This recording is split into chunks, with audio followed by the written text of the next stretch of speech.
Getting back to our story about Governor Abbott's list of demands for CenterPoint addressed to the CEO. Here's Stephen Going.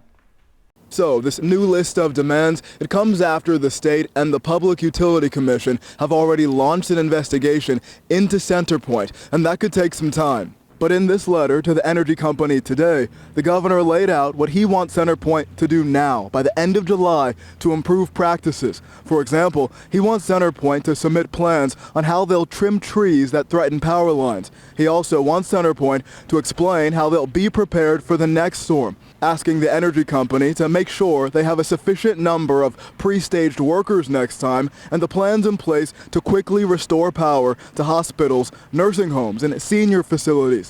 The governor goes on, asking for plans on when CenterPoint will replace its utility poles with more highly resistant ones, and plans on how the company will improve customer communication and the outage tracker.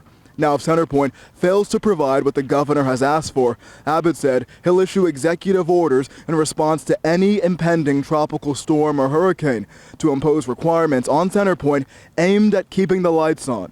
Abbott said he'd also consider opposing utility rate increases and making changes to CenterPoint's service area. Now, in a statement to Abbott's letter today, CenterPoint said in part, "We have work underway to address the governor's request and are committed to collaborating with the state, local government regulators, and community leaders to increase the resiliency of the electrical grid."